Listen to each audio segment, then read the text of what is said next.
noches, ¿cómo están, hermanos? Un gusto estar con ustedes. Mi esposa manda saludos, está cuidando al papá que está internado, así que bueno, no pudo acompañarme en el día de hoy.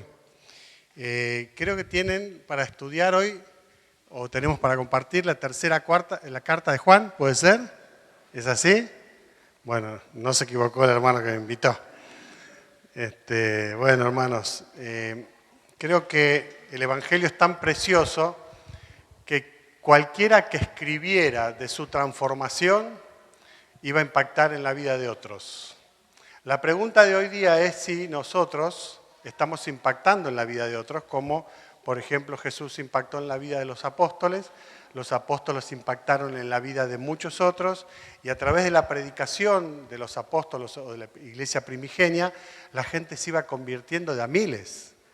Bueno, era un mover del Espíritu Santo que nosotros hoy día no lo vemos de la misma manera porque fue tan explosivo la evangelización desde un lugar, desde Jerusalén hacia el resto del mundo, que era necesario justamente que los apóstoles estuvieran presentes y habían recibido esos dones extraordinarios de manifestación extraordinaria para que juntamente con su predicación ellos pudieran hacer los milagros que hacían. Por eso que hoy esto no lo vemos, ¿no es cierto? No es real si alguien lo practica, no es real. Un hermano oró o dos hermanos dijeron, Señor, tú eres soberano y sabes y puedes hacer milagros. Por supuesto que sí, pero no los hace en la medida que los hacía antes. Los hace directamente, los hace como Él quiere, porque ya no necesita estos milagros extraordinarios. ¿Para qué? Para manifestar el Evangelio que nosotros tenemos en nuestra mano, completo, absoluto, pleno, y que nos llega, que es poderoso, como decía el apóstol Pablo en Romanos capítulo 1, versículo 16. No me avergüenzo del Evangelio porque es poder de Dios. El Evangelio en sí era poder de Dios, y es poder de Dios en el día de hoy. Y hermanos queridos, el aliento de esta noche justamente al leer la tercera carta de Juan, ver justamente qué poder Dios tiene para que nosotros podamos ser impactados por el Evangelio y cómo otros pueden impactar negativamente también. Nosotros podemos impactar en nuestra sociedad positiva o negativamente, ¿no es así? Cualquier persona impacta negativamente o positivamente. Miren, hay muchos líderes políticos que son líderes negativos, ¿o no? Y hay líderes políticos que son positivos. Hay líderes religiosos que son negativos y líderes religiosos que son positivos. El liderazgo de las personas tiene mucho que ver con lo que él es. Por eso que era importante en la iglesia primigenia que los apóstoles hubiesen caminado este tiempo con el Señor Jesucristo, unos años con Él, haber aprendido que se tenían que negar a sí mismos, tomar la cruz y seguirle para poder caminar y predicar el poderoso Evangelio de Jesucristo.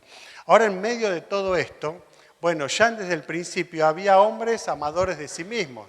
Yo no les voy a hacer la explicación, hermanos, de cómo fue escrito. Ya sabemos que fue escrito por el apóstol Juan, ¿no es cierto? Que él escribió 5 libros, el Evangelio, Apocalipsis y 3 de las cartas o las epístolas pastorales que él está escribiendo. Las 3 tienen que ver de él mismo como pastor. Las 3 hablan justamente de su pastorado. Pero fíjense que aproximadamente, bueno, hay una discusión porque algunos dicen esta última carta se escribió aproximadamente en el año 90, otros dicen fue en el año 96. La verdad que no nos interesa a nosotros, estamos en el año 2024, ¿no es cierto? Y no nos interesa si hay una diferencia de 4 o 5 años. Lo que sí nos interesa cómo ya iban previendo los apóstoles, como Judas, por ejemplo, que escribe en el año 65 la carta, ¿no es cierto?, de Judas, y él está previniendo a los cristianos de los falsos maestros, de las falsas doctrinas, de los hombres amadores de sí mismos. Y tenemos en la segunda carta de Juan justamente una escritura muy parecida, escrita por otro escritor de puño y letra, pero con una mente única, divina, que era la mente de Dios. Y ahí nosotros vemos cómo Dios está también previniendo a través de la escritura apostólica, ¿no es cierto?, en la Biblia, que también había ya hombres amadores de sí mismos. Estamos hablando del año 71, o sea, 6 años después de la escritura de Judas. Ahora, escrita esta carta entre el año 90 y 96, fíjense que Juan está hablando, ya no tengan cuidado con algunos hombres amadores de sí mismos, sino habla de quién, de un hombre. ¿Cómo se llama ese hombre? Creo que leyeron la carta, ¿no es cierto?, antes de venir, hoy íbamos a estudiar esta carta. ¿Cómo se llama? Diótrefes, ¿no es cierto? un hombre que tenía el primer lugar y que se había metido ¿dónde? Se había metido nada más y nada menos en la iglesia. Así que hermanos, esta noche vamos a tratar de ver varios aspectos importantes de la palabra de Dios. Leemos. El anciano Agallo, el amado, a quien amo en la verdad, amado, yo deseo que tú seas prosperado en todas las cosas y que tengas salud, así como prospera tu alma. Pues mucho me regocijé cuando vinieron los hermanos y dieron testimonio de tu verdad, de cómo andas en la verdad. No tengo yo mayor gozo que este, el oír que mis hijos andan en la verdad. Amado, fielmente te conduces cuando prestas algún servicio a los hermanos, especialmente a los desconocidos, los cuales han dado ante la iglesia testimonio de tu amor, y harás bien en encaminarlos como es digno de tu servicio a Dios, para que continúen su viaje. Porque ellos salieron por amor del nombre de Él, sin aceptar nada de los gentiles. Nosotros, pues, debemos acoger a tales personas para que cooperemos con la verdad. Yo he escrito a la iglesia, pero Diótrefes, al cual le gusta tener el primer lugar entre ellos, no nos recibe. Por esta causa, si yo fuere, recordaré las obras que hace parloteando con palabras malignas entre nosotros, y no contento con estas cosas, no recibe a los hermanos, y a los que quieren recibirlos se los prohíbe y los expulsa de la iglesia. Amado, no imites lo malo, sino lo bueno. El que hace lo bueno es de Dios, pero el que hace lo malo no ha visto a Dios. Todos dan testimonio de Demetrio y aún la verdad misma, y también nosotros damos testimonio, y vosotros sabéis que nuestro testimonio es verdadero. Yo tenía muchas cosas que escribirte, pero no quiero escribírtelas con tinta y pluma, porque espero verte en breve y hablaremos cara a cara. La paz sea contigo, los amigos te saludan. Saluda tú a los amigos, a cada uno en particular. Qué importante que es el concepto que nosotros podemos tener cuando leemos las Escrituras y las estudiamos. Yo anoté algunas cosas que tienen que ver con algunos hombres de Dios que han escrito, ¿no es cierto?, algunas cosas que tienen que ver justamente con esto. Si tuviéramos que dividir esta carta, bueno, algunos, como por ejemplo MacDonald, la dividiría de esta manera. El saludo, el versículo 1 al versículo 4, reconociendo cosas importantes de Gallo. El piadoso, del versículo 5 al 8, el otro punto. El dictatorial, Diótrefes, del 9 al 11. El devoto, Demetrio, versículo 12. Y por último, el plan del apóstol Juan y su bendición para quienes habían escrito la carta, 13 al 15. Ahora Wilmington, fíjense la diferencia entre uno y otro escritor, lo bosqueja en tres aspectos fundamentales. El exhortador, que sería Juan, versículos 1 al 8, el egoísta, ¿sí?, que sería Diótrefes, del 9 al 11, y el ejemplo, que sería justamente Demetrio, del versículo 12 al 15. Ahora, no puedo tomar un bosquejo de alguien que escribió. ¿Por qué? Porque en todo caso vendría a este lugar y diría, bueno, hermano, lean a Wilmington y lean a MacDonald, y yo me retiro, ¿o no? Lo importante es que nosotros veamos, en primer lugar, los nombres dicen mucho. Por eso que Juan escribe, y el nombre de Juan dice mucho. ¿Ustedes recuerdan cómo era llamado Juan antes de que el Señor muriera? Hijos del trueno. Tenía un carácter impetuoso, le hizo hermano, ¿no es cierto? Baja, Señor, fuego del cielo, matalos a todos, que no viva ninguno, no queremos competencia, queremos el primer lugar en el cielo, poneme al lado tuyo, ¿no es cierto? El Señor fue transformando. De la misma manera que este Juan fue siendo transformado, los nombres de hoy día también dicen mucho, porque el hermano que presidió lo dijo clarito. Yo estoy acá presidiendo, ¿no? Dijiste vos. Pero tuvo que haber algo que fue primordial, preciso para que él pudiera estar acá adelante. ¿Qué es? Tener la convicción de que Cristo era su Salvador. Si no, todo lo demás es heno, madera, hojarasca, ¿no es cierto? Todo lo que uno puede hacer. Ahora es importante los nombres. ¿Por qué menciona estos nombres Juan? Bueno, Juan menciona a Gallo, a Demetrio y a Diótrefes, tres nombres importantes de impacto positivo o negativo según el prisma que cada uno lo mire. En el prisma de Satanás, Diótrefes era su discípulo más seguro en la iglesia de Éfeso, ¿o no? ¿Por qué? Porque era quien iba a destruir la comunión entre los hermanos, quien iba a debilitar la fe de aquellos que estaban dentro de la iglesia en Éfeso, y lo hizo. Porque nosotros vemos en Apocalipsis capítulo 1 escrito en el año 90-95, también Apocalipsis, que Juan le escribe a la iglesia en Éfeso y ¿qué le dice? Tengo contra ti que has dejado tu primer amor. Debilitó la fe de los creyentes. Debilitó la fe de los cristianos. Satanás es muy astuto. Su discípulo más poderoso en Éfeso fue Diótrefes y hizo una obra tremenda, ¿no es cierto? Ahora tenemos otras personas, como por ejemplo Gallo. Dice amado. ¿Por qué Juan le dice amado? Porque conocía cómo él amaba a Dios. Conocía el amor que Gallo le tenía a Dios, lo mismo que Demetrio. Pero no da especificaciones de Demetrio, sí dice justamente de Gallo, eres muy amado. Me hace acordar esto a Daniel capítulo 9. En Daniel capítulo 9, Daniel después de sufrir toda su vida, un cautiverio injusto en él, ¿por qué? Porque él se había decidido no contaminarse con la comida del rey. Nunca desde su juventud se contaminó con cosas que tenían que ver con lo ajeno a Dios, ¿no es cierto? Pero él siempre estuvo en cautiverio. Él fue el profeta para Israel estando en cautiverio. No le vio la cara a ningún israelita, pero fue profeta de Dios. Y dice el capítulo 9, después que él hablaba justamente con Dios, implorándole el perdón de Dios para que Israel pudiera volver a la tierra prometida, el ángel aparece y le dice, cuando vos empezaste a orar fue dada la orden porque tú eres muy amado. Esa palabra, muy amado, no significa que Dios hace diferencia entre unos y otros.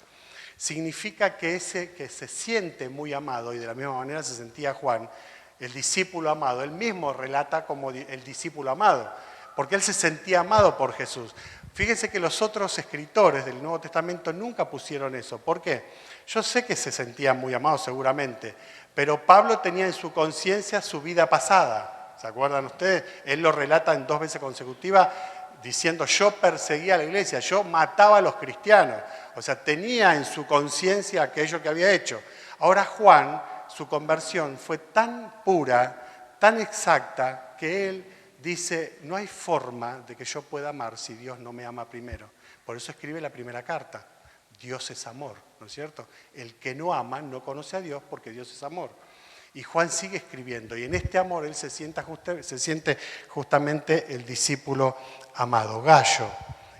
Bueno, hay varios gallos, estudienlo hermanos, no es el gallo de Romano, no es el gallo de Hechos, de los 2 capítulos que están en ellos, es otro gallo, ¿sí? Tampoco es el gallo que canta, es otro gallo.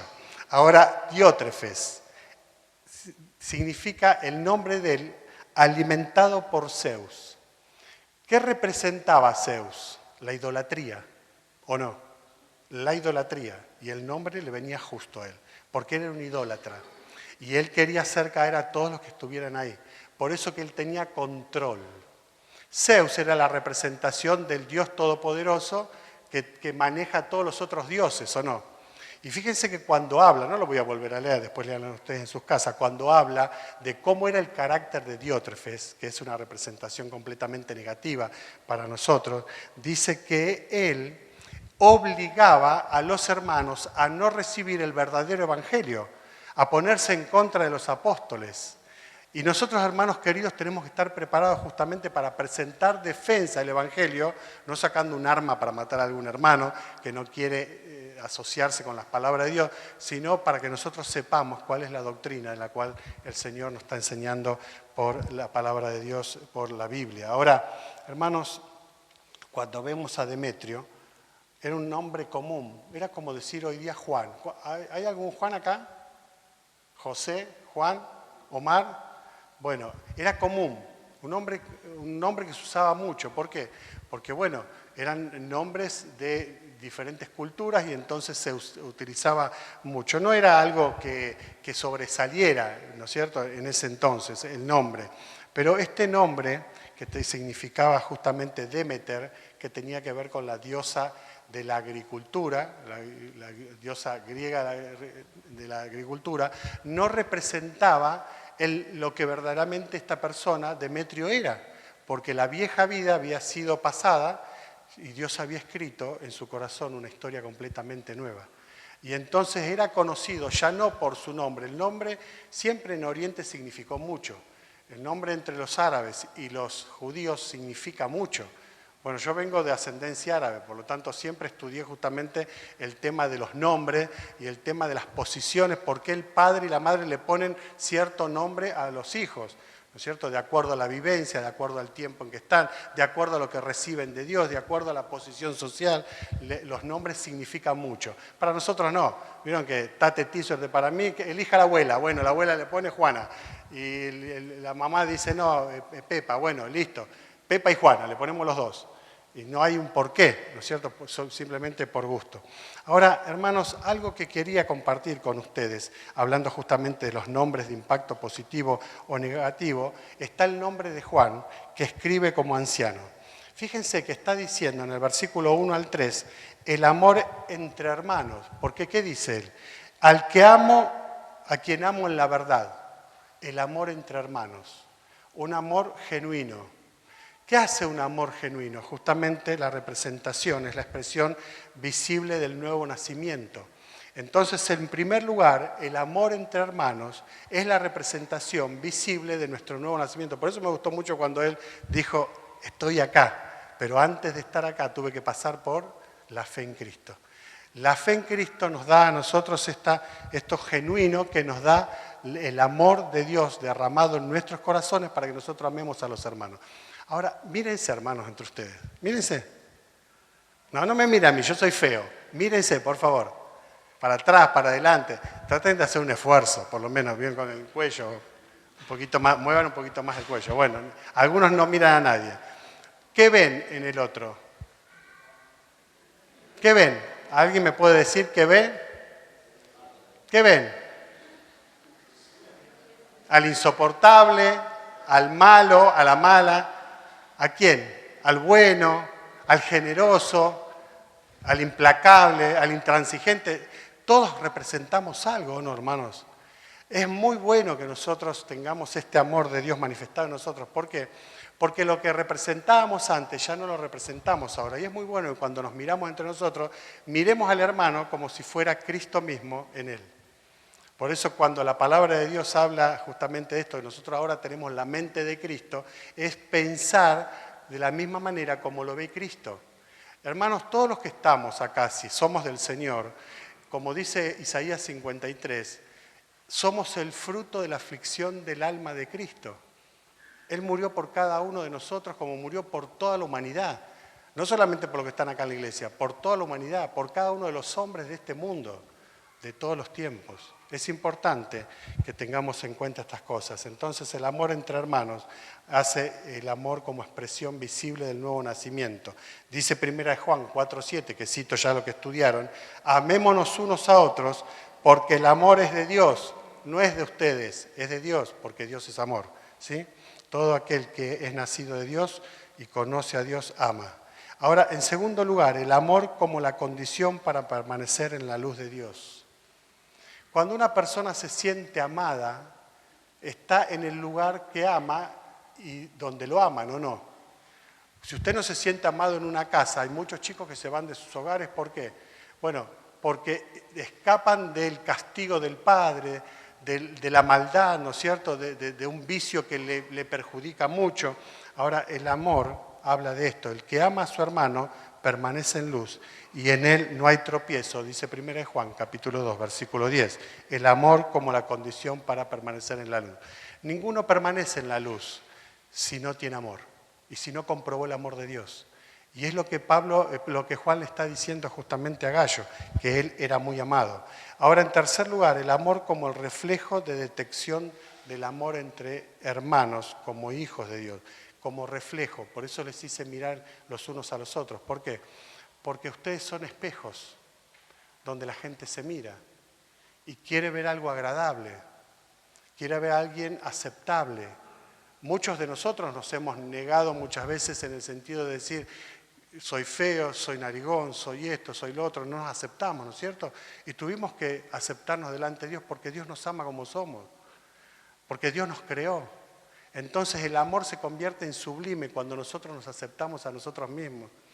Había un joven en un lugar, yo nunca voy a decir ni el nombre ni tampoco el lugar, en un lugar X. Ese joven toda su vida fue despreciado por sus padres, toda su vida. No servís para nada, tu hermano es mejor, vos siempre te sacás malas notas. Y cuando él llega a Cristo, lo único que podía ver en el espejo era sus padres. Entonces un día agarro, lo traigo a casa y rompo un espejo. Y le dije, esto es la vida vieja, ahora son todas hechas nuevas. Tu vida puede ser diferente, pero depende de vos, porque Cristo ya hizo la obra. La sangre de Cristo limpia no solamente los pecados, sino la carga de los pecados.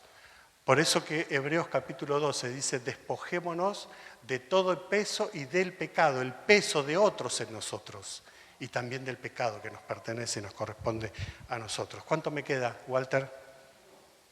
No, que los hermanos se me van a ir todos. Bueno, en segundo lugar, hermanos, en primer lugar dijimos el amor entre hermanos. En segundo lugar, una gran cualidad de Gallo, que marca lo que nosotros somos, la hospitalidad. Levante la mano quien recibió en su casa a algún misionero, algún pastor, algún hermano, o a los hermanos de la iglesia, los invita a comer un asado. ¿Vieron? Ah, muy bien. Che, me invitan la próxima. Vieron que siempre se invitan entre todos, menos los ancianos. ¿Vieron que pasa eso en las iglesias? Se invitan entre todos. Che, ¿dónde va? Y vamos a comer a la casa de Marco, vamos a comer a la casa de Juan, vamos a comer... Y nosotros tocando la campana a ver si alguna vez nos toca alguno, ¿no es cierto? Pero fíjense que Gallo era hospitalario. ¿Qué marca la hospitalidad? Yo anoté algunas cosas. Una gran cualidad que tenía este Gallo. La hospitalidad muestra interés. Muestra interés en el otro, en mi hermano, en los hermanos. Muestra interés, porque no sería bueno que solamente nos viéramos en la iglesia, ¿no? Porque estaríamos contradiciendo lo que dice Hechos capítulo 2, versículo 45-46, o mejor dicho, del 44 en adelante.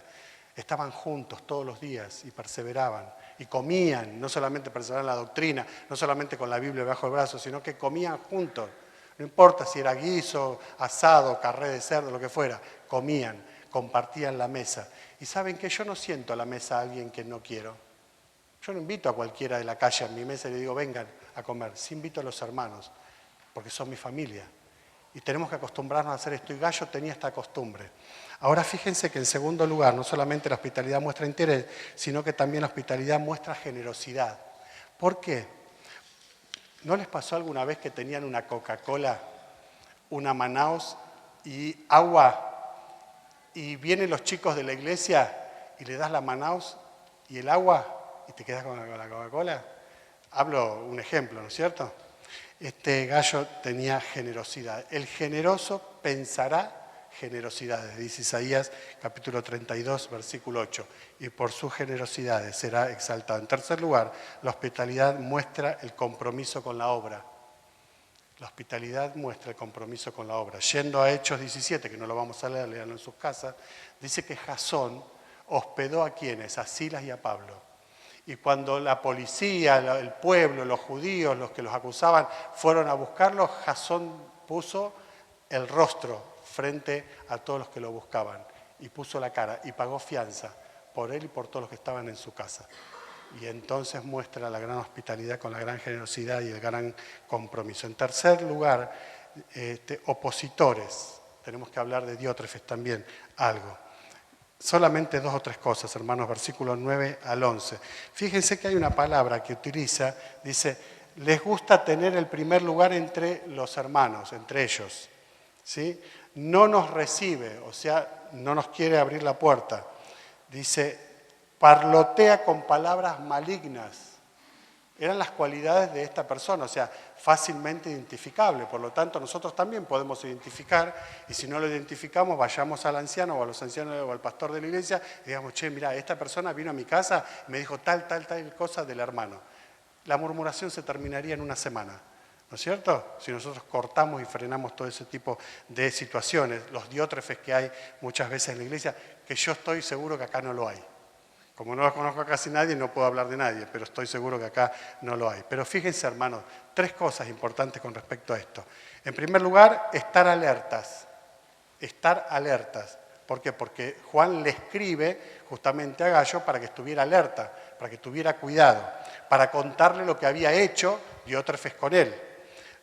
En segundo lugar, estar alerta y en segundo lugar, tener cuidado con los que pueden causar divisiones en la iglesia o en el corazón o en la mente de los hermanos, haciéndolo dudar muchas veces, aún hasta del Evangelio. Dice Romanos 16, 17, mas os ruego, hermanos, que os fijéis en los que causan divisiones y tropiezos en contra de la doctrina que vosotros habéis aprendido y que os apartéis de ellos. La Biblia es clara con respecto a esto. Y entonces, en tercer lugar, rechazo. No lo reciban, dice 2 Juan 10, que ya lo estudiaron ustedes. Si alguno viene a vosotros, no lo recibáis en casa ni le digáis bienvenido. Con otra doctrina, por supuesto, no le digáis bienvenido. Bueno, en cuarto y último lugar, hermanos, quería hablar del buen testimonio de Demetrio para terminar, que sería la antítesis de Diótrefes, ¿no es cierto? Las características, la importancia del testimonio que impacta. El versículo 12, fíjense, que dice, todos dan testimonio de Demetrio, todos. Ese todo incluye a una gran cantidad de personas. ¿Qué significa eso? Que nadie lo podía acusar de otra cosa diferente. ¿Por qué? Porque el testimonio de Demetrio era hablado por él mismo como carta leída por los otros, como decía el apóstol Pablo, ¿no es cierto? Vosotros sois cartas leídas por todos los hombres. O sea, no podemos engañar. Lo que somos nos mostramos. Y entonces los hermanos fueron los defensores de Demetrio también, y los aprobadores, todos daban testimonio de él. Un testimonio que impactó positivamente, un testimonio que edifica, un testimonio, una vida que ayuda a mantenerse con la llama encendida. Esto no era un estudio, solamente era, bueno, como diciendo, vamos a compartir con los hermanos lo que dice 3 Juan, que seguramente ustedes, hermanos, estudiándolo, van a nutrirse mucho más que yo hablando acá adelante. Pero fíjense qué importante que es, ¿no es cierto? Como una persona que tiene una calificación negativa en su vida por su comportamiento, hace caer a otros, se hace debilitar la fe de otros.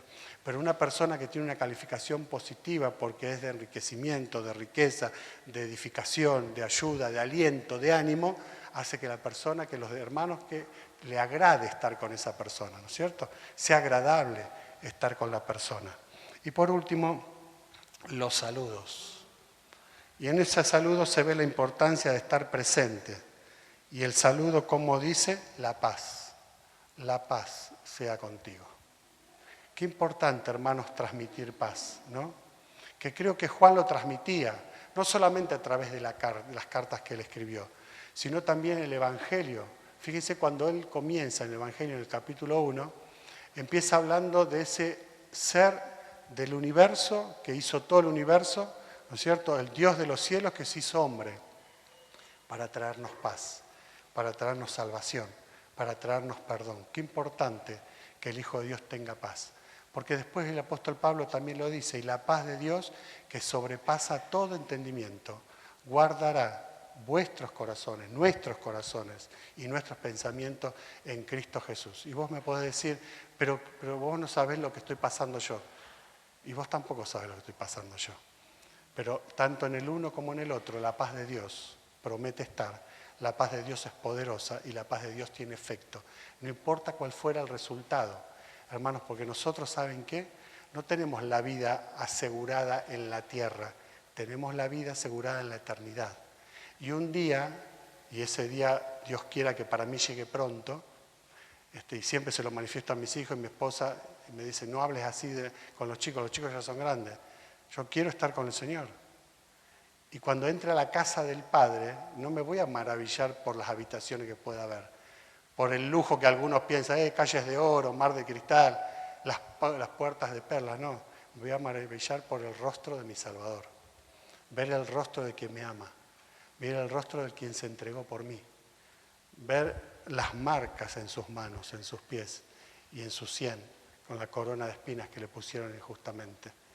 Y este fruto de la aflicción del alma de Dios, de Cristo mismo, entrará a su presencia, para entrar en el gozo del Señor.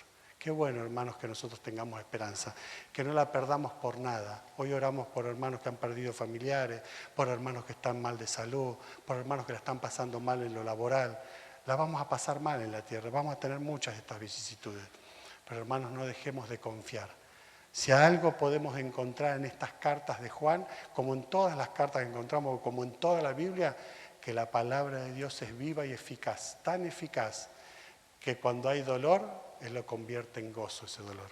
Cuando hay angustia, cuando hay tristeza, Él la convierte en paz en nuestro corazón. Nada nos puede apartar de Dios, del amor de Dios. Por eso que el apóstol Juan termina diciendo, la paz sea con ustedes. Y hoy podríamos decir lo mismo, hermanos, que volvamos a casa en paz, con la paz de Dios en nuestros corazones. ¿Para qué? Para que nos demos cuenta que nosotros también somos muy amados por Dios y también lo amamos a Él.